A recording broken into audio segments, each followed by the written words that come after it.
Hey guys, welcome back to another episode of Everquest Old School. Now on this one we're going to be going through the zone of Neriak Commons, and it's basically a second adjacent zone to the first Neriak Commons, or Neriak portion that we've already went through last week. Every week I'll be doing a different zone, or a different part of that zone. I'm breaking this one up into three pieces, simply because it's so big. Some zones you can get through rather easy, there's not a lot to it, and some zones have a little bit more. So as I said before, we'll basically be going through and talking to each person that we find, hailing them, or looking at their wares to see what they have, and just overall getting a good look at the zone. I mean, so many people never really got to see this zone. If you were a good class, you just could not come in here unless you had some kind of illusion to do so, but most of us didn't. So this is kind of a neat little way to remember the game and see some things that you may have missed the first time, or that you really enjoyed. If you played the game as a dark elf or an ogre or something along those lines, and was able to come in here and you just remember this as being a fairly nice place to be, you could relive some of those memories. For me, this zone was very complicated to start with. They actually started you back there by... Actually, I'll show it to you because we're right here.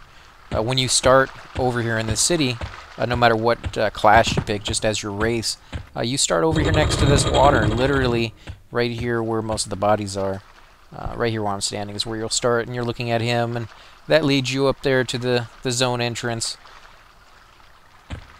But you're in the second part of the city. You have one more city on over here to the left, and you have one more city over there to your right, and there's no way out that you can find right off the bat. Not to mention, you don't know which way to go. It's not like they have little waypoints that say, you know, or you could ask the guard and say, which way do I go? You know, how do I get out of the city? They didn't tell you that kind of thing back then. It was really like a really hardcore D&D kind of game, as in you started the game and you were pretty much on your own to figure out how it went.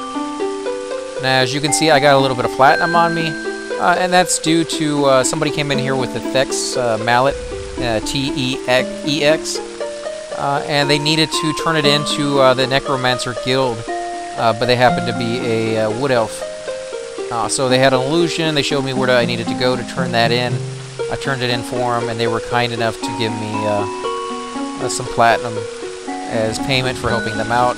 Now, normally I would not have accepted the platinum, simply because I like helping people out. I don't require money to do so. Because my guy is so low, and I'm making these videos for you guys, and I would like to be able to use some of the spells for each level, like all the spells that each level gets, and show you how good they are, even though that most of them you probably won't want to waste the money on because you want to save it up for better things. I went ahead and accepted it. I kind of feel bad that I did. I should have declined it, and he most likely would have insisted anyways. Most people do, but I'm just glad I was able to help him out at least. So let's go in here, check it out.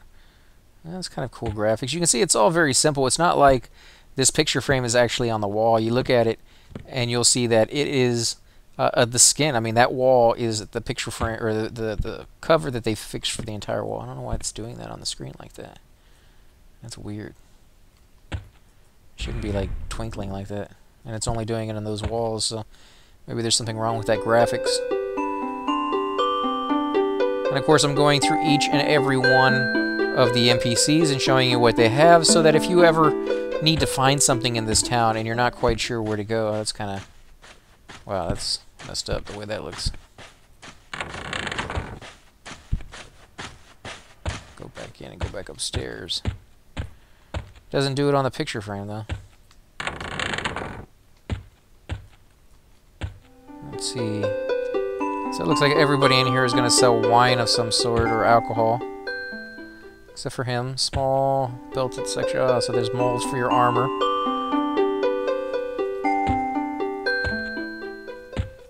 And you can get a little overlook of where we just came from and where we went around the corner. It's fairly decent. I mean, you can see just how far they come if you compare this to... And I'll do a video of it, comparing it to Everquest 2. You can see where the graphics went, in what direction. They didn't really go more towards the realistic in Everquest 2. They went more towards the fantasy world. So it's still not like you're, running around in the town in real life or anything. So sound effects are still rather good, though. And unlike most games where you walk into a town and you just get bombarded with music all the time, this one only has music in certain spots. When you hit a town or a tavern in a certain area, the music will play and then it will stop when you leave that area. So that's kind of nice too, that you can actually leave your computer there and it's not constantly making noise if you don't want it to. That's cool right there. It's a nice little view of the town. But you can see it's all inside of a cave. There's no sunlight coming in here. The Dark Elves, they don't really like that kind of thing. Hurt myself a little. This is where I came from, though. We're going to come over here this time. Check out this building before we go across. Let's see what they got.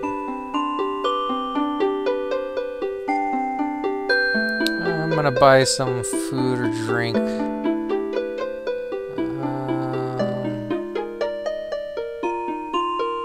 Let's see what these do. It's a small drink.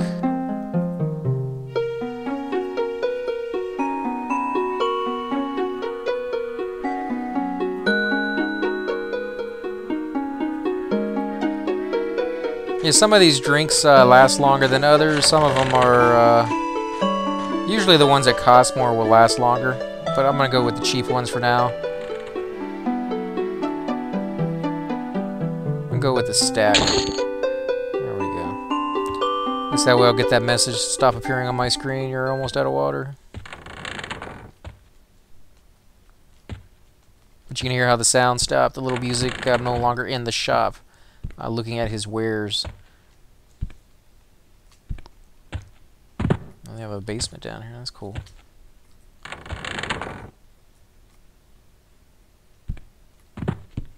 It's a nice room. I mean, there's nothing in these rooms, as you can see, and you're probably wondering why make all these rooms in these towns. Well, back in the heyday when this game was populated by thousands of people, you know, every day. You walk into a city and there's just people trampling over other people because it was filled with so many players. This would give a place for people to come and sit down and be alone, either to work on something without having to get in the way. Like ogres could stand in front of a bank door and actually literally block the door. If people couldn't get out, people couldn't get in. And they usually did that to mess with people. They would be doing it as a joke or as a way to really cause some serious anger, because people would have to either gate out, and that would really mess with what they were trying to do. Or they would do that for a few minutes and then say something, you know, as they're role-playing and be like, you know, fee, fi, fo, thumb, I'm charging, you know, something along those lines, and most people wouldn't pay, but, you know, it was kind of funny to see that kind of thing. But these rooms gave people an area to go and just kind of chill and work on something, whether it was rearranging their bags so that it was more organized, or checking out to see what spells they missed, or looking up online to see what quests they're trying to figure out. Because the quests in this one were so much harder than EverQuest 2. These they don't have a walkthrough. You know, on the map or anything like that. You just have to know where to go and read the text for sure. I mean, in the second one, you don't even have to read the text to figure out where to go. In this one, even reading the text and trying to read in between the lines, it's just crazy how hard that was. There's another little area in there further down. So maybe if I jump down. Here we go.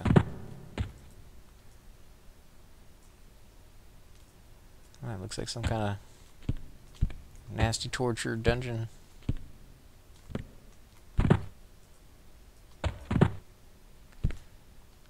That's cool though. I like it. Adds to that a whole mystique of the Dark Elves. Very evil looking.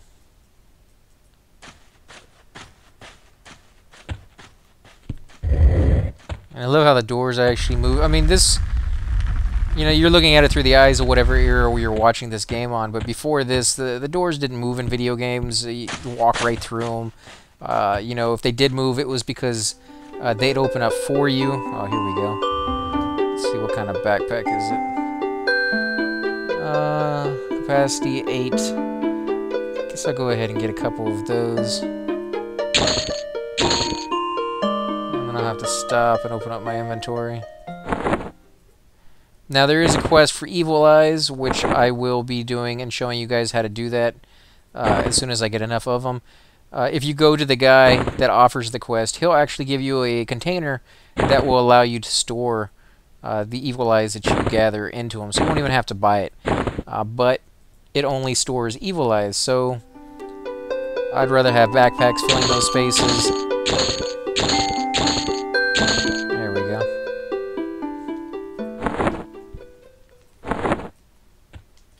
Yeah, I'd rather have backpacks where I can store multiple things other than just, you know, the Evil Eyes that I get or acquire there.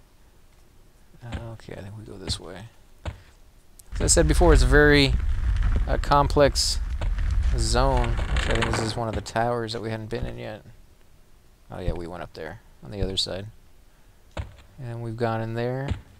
So let's head over here.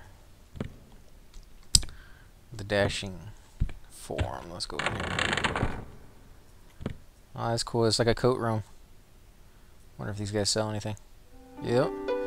How to sew. This is the perfect place to come if you want to learn sewing. You get your sewing kit and your little spell to learn how to do it. And then he has all the patterns that you could possibly want to start with. Very cool. I may have to come back in here and show you guys how to do that if you're interested in that. Or if you're interested in a different skill, let me know. And we'll do those first. Well, that's kind of... I think this is the bank, which is where a lot of people hang out. If you're ever trying to sell anything or buy anything, the bank is a good place to be. That's very cool, the red. Almost like Rubicide armor. Rubicide armor is something they came out with that was really good for a long time. Oh yeah, that's him trying to sell right there. Shiny brass idol. I remember that one. That's cool. I remember all of these. And you're probably looking at some of these items and saying, like this one, the Glove of Ralazik, that it doesn't do anything, doesn't have any stats. Well, a lot of this stuff doesn't have stats, but you turn it into a quest and the item becomes no drop, and then that item does have stats. So they sell the item before it becomes no drop, and it saves you the work of having to go do whatever it is that you had to do to get those.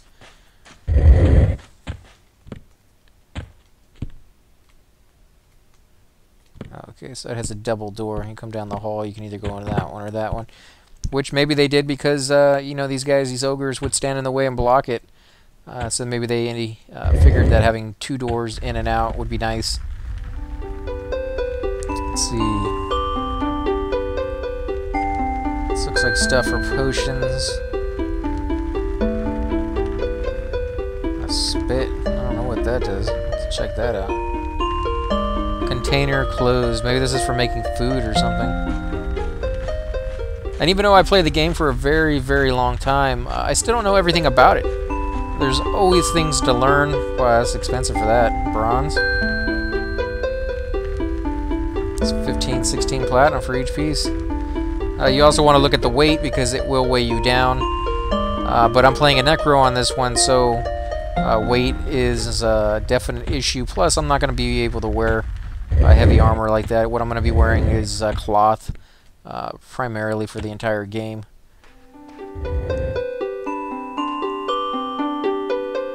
Mistletoe, mithril amulet, wrist pouch. And there's no weight reduction. Again, weight reduction means that it will reduce the weight of anything stored inside. So if you get like the bag of the Evil Eye, I believe it had like a 25 or even 50% weight reduction on those. So anything you put inside will be reduced, which is really, really nice. I mean, it's not that big of a deal if you're like a tank or something like that, but if you're a caster, you know, it's going to take quite a long time to build up your strength with items, if you ever get to build it up very much. Some classes don't require strength as their main or even their alternate. Oh, that's out there in the water. I think that's a coin. Wait, he's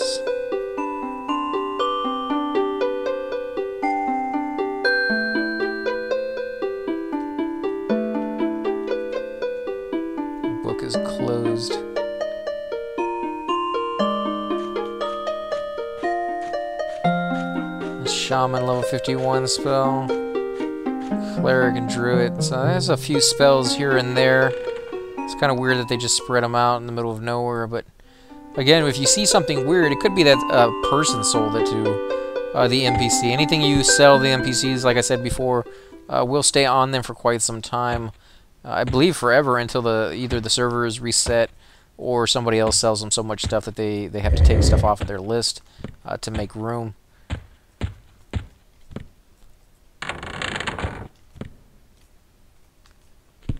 Neriak down to under, so it's like a... Okay, so this is where I was at the beginning, I believe.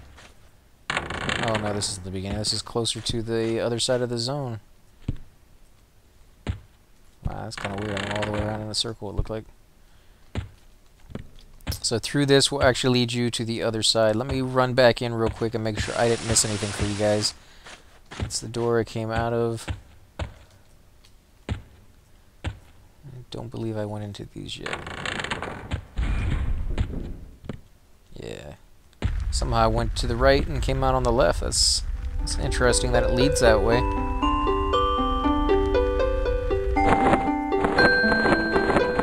Let's see, what is this? Spiderling eye.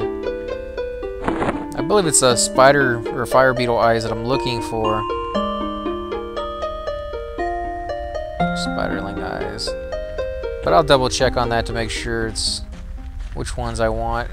These guys will only have it, like I said, because somebody sold it, so don't expect to come in here and find those every single time and just kind of do the quest that way. It's not going to happen. Some quests or some spells actually required a fire beetle eye to cast. I believe it was the druid spell that had something that you needed the fire beetle eye to do it, but it didn't use the fire beetle eye. It just required you to have it on your persons. So that might be why all of these people have it. Although you can't be a druid and a dark elf at the same time, so like I said, it's kind of weird. But there could be other spells out there just like that.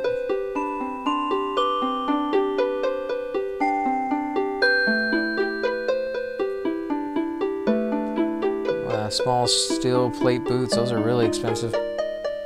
Look, you can see the AC is not that much. As I said, this is like a hardcore D&D game back in the day. You did not get these huge stat numbers that you get nowadays. It's like almost inflation. You know, 8 AC was a lot of AC. You know, going up 1 point made a huge difference in your game style of play and how much damage you took and just pretty much everything. So if you're looking at that and you'll be like, oh, these are pathetic compared to the, you know, 30, 60, 70 stamina points that you normally get in older game or newer games, don't be swayed. It's actually really nice armor. It's like a jewelry guy. And almost all these NPCs are butt naked. But it's alright, because you could tell this game was made by guys for that specific reason.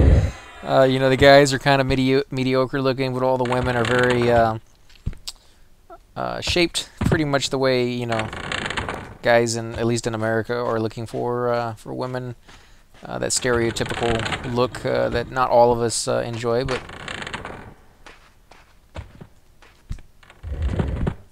Okay, now we're back to where we were. I think we went up. No, I don't think we did go up.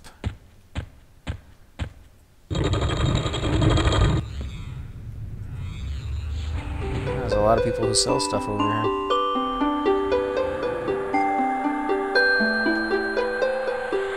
Necro Wizard and Mage.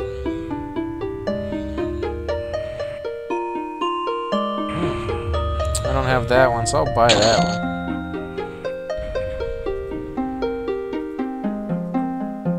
Necro 8. I'm not going to go through all of them, but if I see any of them that sound kind of cool, Paladin, Necro level 4. Got some cloth armor in here, some more spells. Check to see what classes. Another cleric one, that's just weird.